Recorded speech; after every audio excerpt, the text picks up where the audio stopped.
The book of Matthew chapter 11 verse 20 is a very familiar verse. Come unto me, all ye that labor and are heavy laden, and I will give you rest. Pagpalain mo tayong lahat, ating Panginoon. Kayo po yung mga kapatid. The true laborers. Alam niyo po,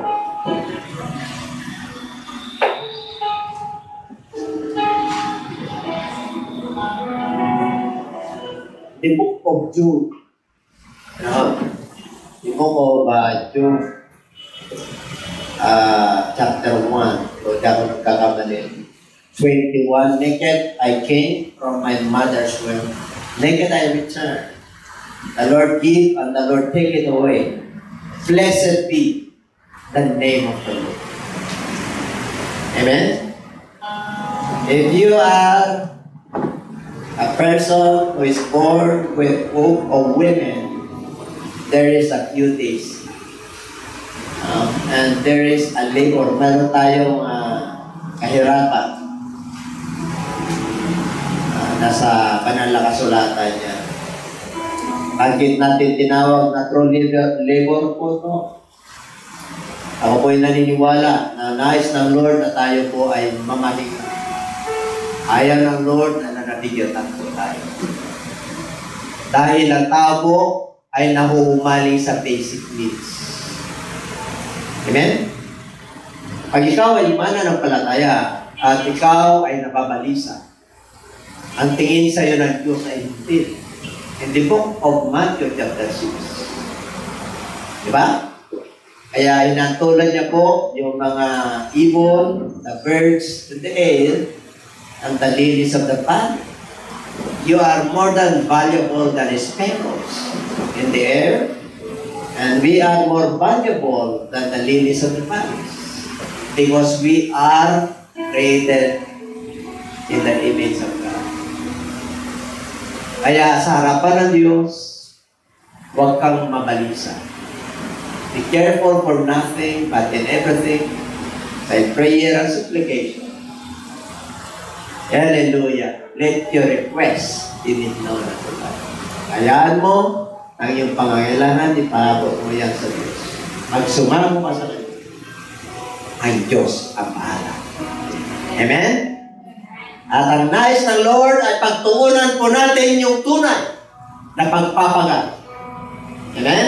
Kasi pagtunay yung ating ginagawa, hindi lang po tayo masaya sa bundong ibabaw na ito na nararanasan po natin. Pagkos, meron po tayong kasiyahan na tuloy-tuloy hanggang sa buhay na walang. At yun ang ninanais. And my preaching is the true labor. True labor. Kaya kung mapapansin niyo po, dito sa pinaka-text po, at pinaka-ano natin, ito po pa yung chapter 20, verse 1 to 6. Pinatulad po ng karya ng Diyos. May nag-aari po. Meron siyang upasan, meron siyang vineyard. Tumawag po siya sa iba't ibang kapanahonan. The book of Matthew 20 verse 3, 9 o'clock in the morning. Bilang manggagawa po, bilang may-ari, maagang-maaga po yan. Nagpaplano po yan kung paano niya payayabungin at pasasaganahin yung kanyang vineyard. Kaya naghahanap po siya ng mga matatapat na magtatrabaho. At nakahanap nga po siya. Siya po ay nagipagkasundo sa isang denaryo. Pansin po natin yan, alas 9 ng umaga, siya po ay lumabas. At muli, sa verse 20, verse 5, siya po ay lumabas ng alas 12 ng tanghali at alas 3, at may patayo-tayo doon, at yung iba ay walang ginagawa. Maluwang pa ang kanyang ubasan hanggang doon sa alas 5 po, pagtatapit dilim na po, tumawag pa rin po. Mapupunan nyo, hindi po nagsawa ang ating Diyos na tumawag. Amen? Hanggang while it is day, kailangan trumabaho. Ibig kong sabihin, habang ikaw ay binigyan ng Diyos ng buhay, Lakas, magtrabaho ka. Sa darating ang gabi na namamahinga ang tao at wala kang trabaho. Don't wait your life na wala kang ginawa sa Diyos, na ikaw ay mananampalataya. Because no one can serve the Lord when you are in a prayer. Hindi mo na mapagtikuran ang Diyos pag nakahiglay na po tayo. Amen? We must serve the Lord with gladness. Walang reseta. We must rejoice, because we are the believers.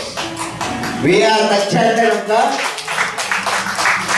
Kaya inatasan tayo ng Diyos na tayo po ay laging magalak. And again, I say, kasi po kasama natin. Kaya yung paglilingkod po natin ay hindi sayang. Sabi mo siya katabing manggagaw, hindi sayang yung ating Saturday. Nagtawag na po tayo nagsa-Saturday, Friday nung una. Hindi natin namamalayan. Kumikuhil kilos na pala Diyos sa ating mga buhay. Examiner of error po tayo. Pero sabi na Lord, come. Unto me all ye that labor. Lahat. Walang itinatagi. Walang racist po yan. Black or white or red. Basta pinapalapit ng Diyos ang lahat ng tao. Kasi alam ng Diyos ng tao ay punong-puno ng kabigatian at pag-alala. Kaya sabi niya, lumapit kayong lahat, kayong mga nabibigatang lupa. Kasi ang dami ng nabibigatan sa panahon ko natin. Ang nakagagad sa atin, ang Diyos, ang salita ng Diyos, ang Espiritu ng Diyos, ang mga pangako ng Diyos. Mapalad ka, manggagawa, sapagkat nasa Diyos ka. Magaan ang buhay. Kahit ang mundo ito ay uncertainty, walang kasiguraduhan. Pero ang Diyos, sinisiguro, naniniguro lang yan natin pa yun. Assuredly, I say actually. Siniguro, sigurado ko sa iyo, tinitiyak ko sa iyo. Pag ikaw ay sumunod sa kanyang panungkulan, ikaw ay matalino. Sinabi po yan sa Book of Matthew chapter 7. The Word of God, iniasig, tinakinggan, at sumunod. Matalino. Amen? Sabi mo si katalino, matalino. Kailan nagmumula ng katalinuhan? Proverbs 9 verse 10. The fear of the Lord is the beginning of wisdom. At yung kalaman niya, the knowledge of holy is understanding. Ibig sabihin, pag nakilala mo siya bilang banal na Diyos at may takot ka dyan, magkakaroon ka ng tunawa. May mga tao may karunungan pero wala. May mga tao may kalaman pero wala. Tanto po yan. Kailangan meron kang kalaman, meron kang knowledge, meron kang wisdom, at meron kang understanding. Salamat sa pangalan natin ngayon dahil binigyan po tayo ng mind of Christ. Sapagkat in the Old Testament, loving the Lord with all your heart, your soul, and your strength. The fulfillment of the Lord Jesus Christ. Nung tinanong po siya sa Book of Mark chapter 12, verse 29 up to 30. What is the foremost of the greatest commandment? Sabi ng mga the Pharisees, the scribes, and the Sadducees asked the Lord. The Lord Jesus Christ said, "Hear who is heaven. The Lord our God is one. Love Him with all your heart, with all your soul, with all your strength, with all that, and with all your." Amen? Kaya kinumpleto ka na ng Diyos. Sabihin mo sa katabi, kumpleto ka. No? Pag kinumpleto ka na ng Diyos, ano pang hanapin? Maglingkod ka na.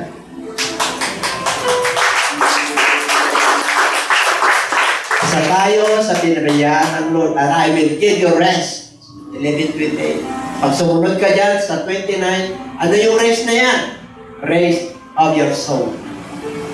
Sa verse 29 ng book of Matthew 11. Ang tinutukoy na rest dyan, hindi yung pagpapagal sa mundo ito. Dahil ito ay nawawala. Ito ay naaagnas at tumatanda. Nais ng Lord na maglibor po tayo sa tamang upasan. Hindi ka lang nakapokus sa kumpanya mo sa pangangailangan ng loved ones mo. Nais ng Lord na maglibor ka sa vineyard. Amen? Diyos yung wala kang nakakot. Everybody say amen. Sarap, ha? Kaya sa book of Ecclesiastes chapter 3, starting from verse 1. Everything there is a season. There is a purpose in everything. A time to be born and a time to plant. A time to plant and a time to plant. What is plant actually?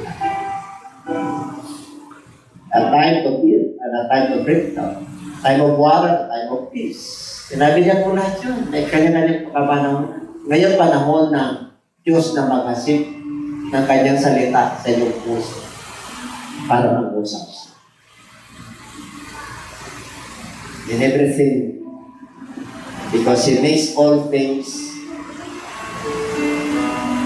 beautiful in His time. Kaya, Sister Jami, He makes all things beautiful in His time. Panahon ng Diyos para sa iyo. Pag nag-usap ang Diyos, He makes all things beautiful. Hallelujah. Nais ng Lord na ang ating mga kaluluwa ay rest, nakarelax kahit na puno-puno ng pandemya at kabalisan ng mundo. Nais ng Diyos na mangingibabaw yung ating mga pananampalataya. Ayaw ng Diyos na babalisan po tayo. Kaya niya tayong bigyan ng ating mga basic needs. Kahit na wala na sa labas. Kaya ka niya pa kayo. Kasi kilala mo yung Diyos na pinagpulit.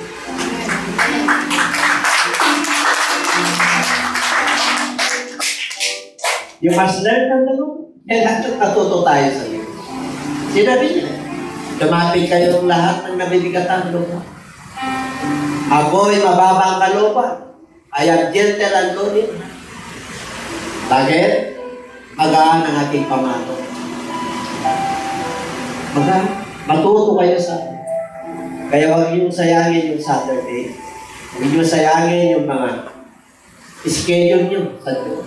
Prayer, devotion, 3 o'clock habit. Pagkakataon natin na mag-impok ng kayamanan sa lahat. Habang ang mundo ito ay balisa, nag-aalala, pero ang mga anak ng Diyos ay nag-impok ng tunay na kayamanan. Yan ay hindi mawawala. Hindi alisin sa iyo yan. Walang sinumang alis yung tunay na kayamanan. Sinabi ng ating Panginoon, walang makakakuha. Kaya nga, anyaman mo pagkilala mo ang Diyos. Kaya you cannot serve two masters. Amen? Meron kang magandang trabaho. Amen? Maganda yung kinikita mo, maganda yung lumarating sa iyo. Amen? Magpakababa ka pa rin. Para lalong dadaan. Huwag mong ipagmalaki yan. Dahil yan ay mga pansamantalang kayamanan. Ang tunay na kayamanan ay yung kayamanan ng paglalang. Sinabi na ni Pastor J.R. kanina. Diba? Tumating tayo sa mundo ito, wala tayong dala. Babalik tayo, walang dala. Si Job, nung ang kanyang mga anak ay namatay, yung kanyang kayamanan ay nawala.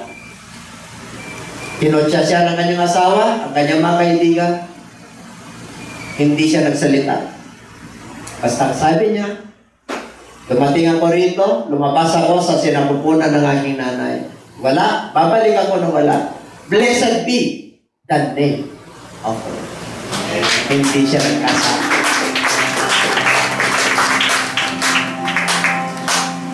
Sa panahon natin ngayon sinabi ng Lord, experience. Enjoyin nyo na. Kailangan nyo lang sumunod. Bakit? Tinapos niya na. Ang mga anak ng Diyos, dapat na yun yung mga privileges po natin. Yung kapayapaan sa kabila ng pandemya, privilege mo yun.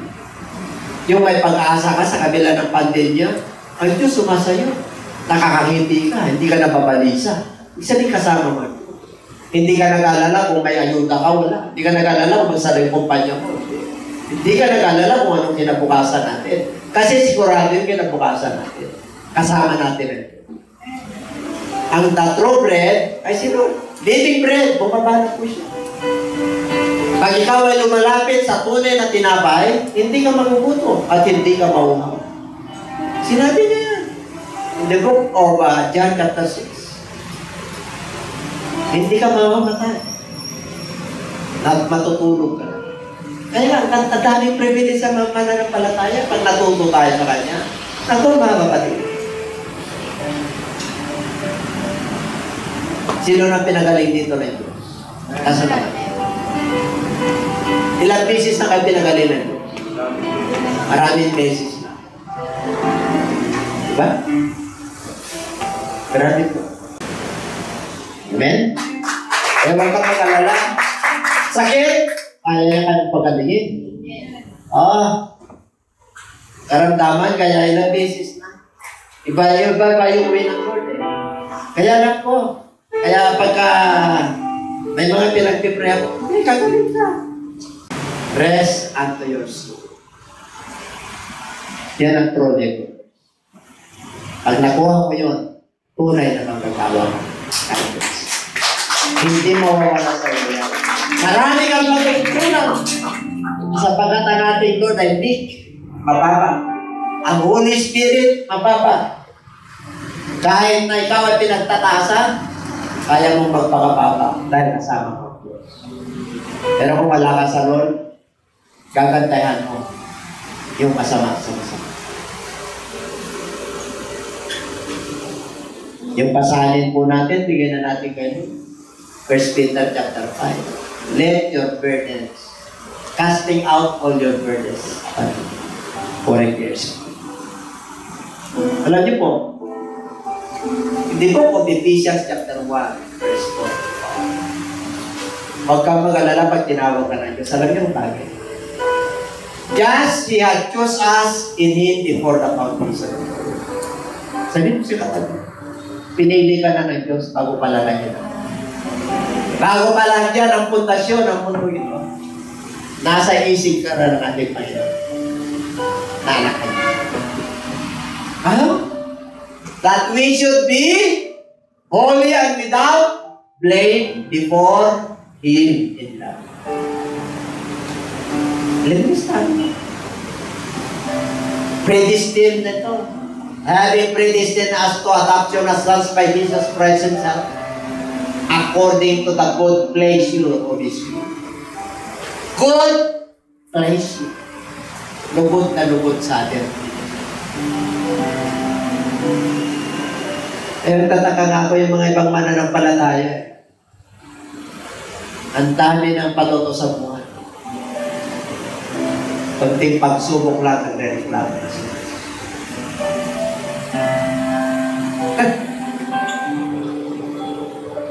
Mga kapatid, privilege po naman yan.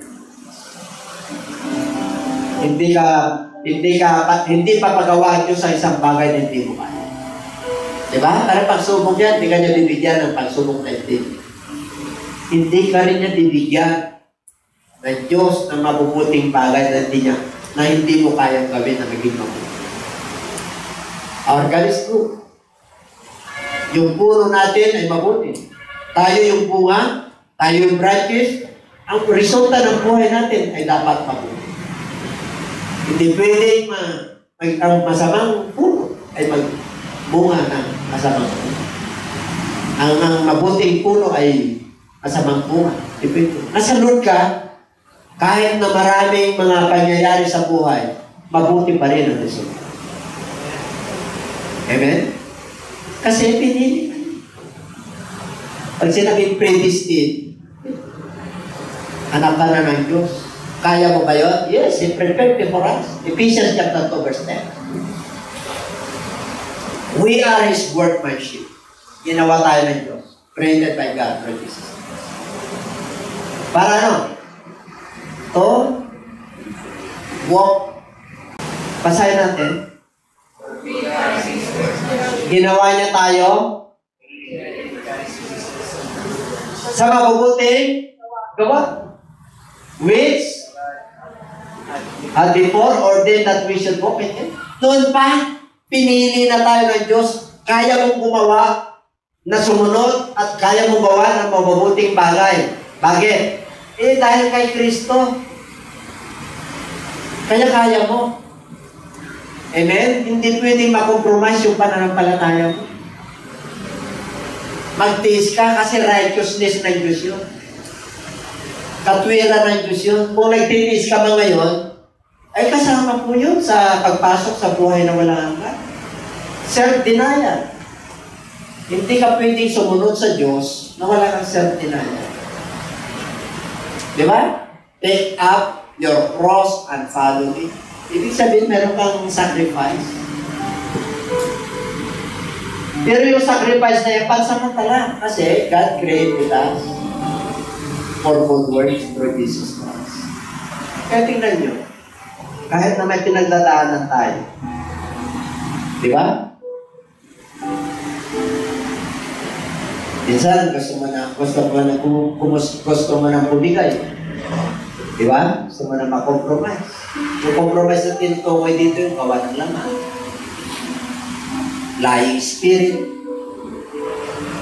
Alam niyo na po yan. Kaya sabi ni Apostol Pablo sa Galatians chapter 2 verse 2, I am crucified with Christ. Nevertheless, yet not I, but Christ is in me. Siya na ngayon, naging pananampalataya.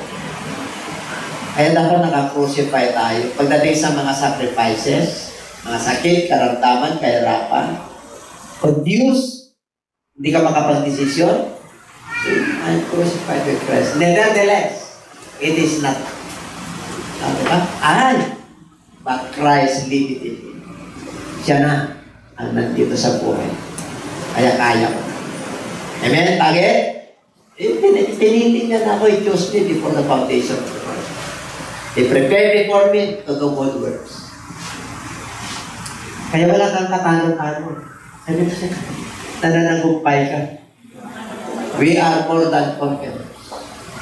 The book of Romans chapter 8, verse 37 and 38. Of all those things I declare that I am more than conquerors.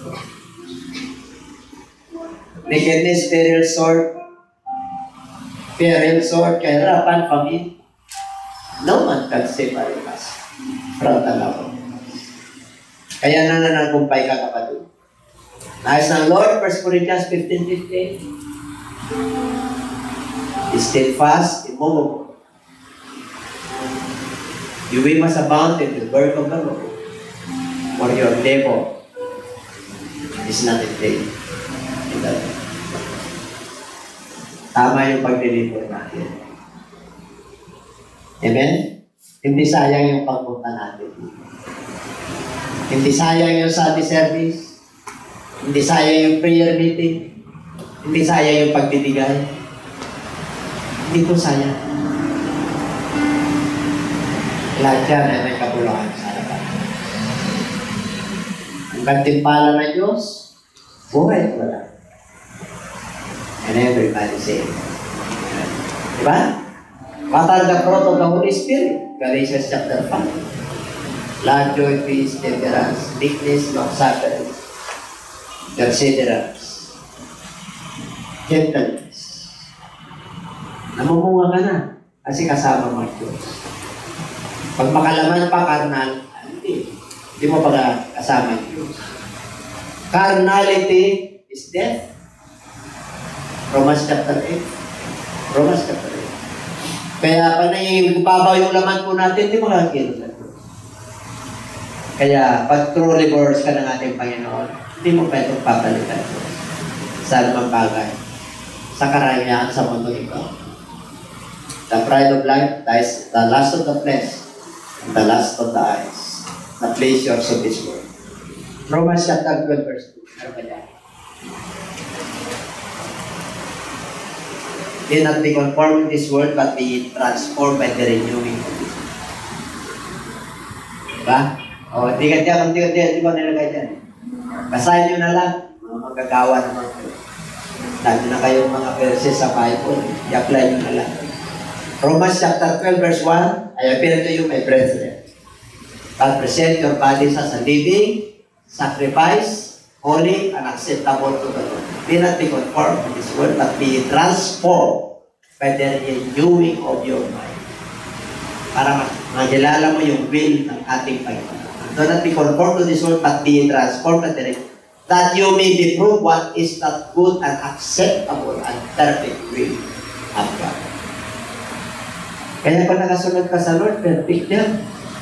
Yan ang will ng Lord. Amen? Pero mo makuha mo yung perfect will of God.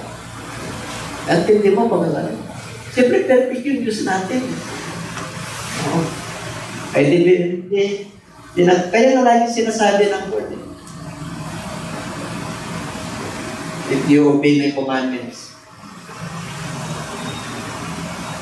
and follow my statutes and my judgments and my laws, I will bless you and I will bless your children.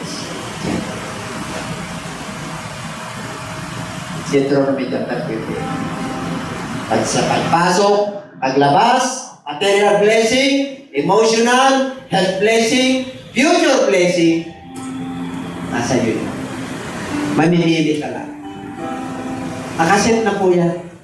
Curse and blessing has set this day. Pag anak ka na ng Diyos, alam mo na yung dapat mo gawin. Pastor! Diba? Pwede bang mang-hold up? Pwede bang mag-upit? Tapos ibigay ko sa Lord. At ayaw ko ng templo, mag-Robin Hood ako. Para paspasan ako ni Lord at protection na ako. Amen? Hindi natin pwedeng ibenta ang ating pananampalataya sa mga bagay. Sa kagutom, sa material, sa trabaho, don't compromise. Amen? Everybody say. Kung yung iba hindi na kumikilos sa dahil pandemya, kikilos na. Yung iba na mawala ng pag-asa, hindi ka mawala ng pag-asa. You are the true laborers. We must go and preach the gospel, making them my disciples, teaching them to observe and to obey all things that I have commanded. Then I will be with you always, even unto the end of this world. Huminto na sila, tayo, nag-umpisa pala. Maraming nauna na nahuli. At maraming nahuli. Hindi pa ulit ang lahat. Marami nang nauna sa atin. Pero inabutan sila ng pandemya, wala ng physical gathering. Tumamlay na ang kanilang pananampalataya. Sabi ng Diyos, sana hindi ko kayo tatna ng Sabat or winter flight. Dapat isig ang inyong pananampalataya. Samantalayin natin ang bawat pagkakataon. Sabi kanina, Pastor Dia, Ephesians 5:16, retaining the time for the days are evil. Amen? Samantalahin ang bawat pagkakataon na gumawa ng mabuti sapagkat darating ang masama. Kaya sabi po sa Ephesians chapter 6, kaya gagawin yung put on the whole armor of God, that ye may able to stand. Because our spiritual warfare, we wrestle not flesh against flesh and blood, but against principalities, and against powers, and against the rulers of the darkness of this world. 6:18 po yan, Ephesians. Anong yung gagawin? Praying always. Praying always in Spirit. Ano rin gagawin natin? Manalangin tayo sa panalangin ng Spirit. Ibig sabihin, kaya nabibigatan ka na sa panalangin, marami napabalisa ka na. Prayer in Spirit. And everybody say, praise God. Anak naman mo lang yung presence ng Lord. Sapat-sapat na yun, nakalakasan po natin. Hallelujah, praise God. Salamat sa mga paalala niya. Paglilingkod po natin, alam niyo kung bakit nakapasok si Joshua at saka si Caleb. Because they served the Lord fully. They followed the Lord fully. Pinaglingkuran nila ang Diyos ng lubos. Don't serve the Lord half-half.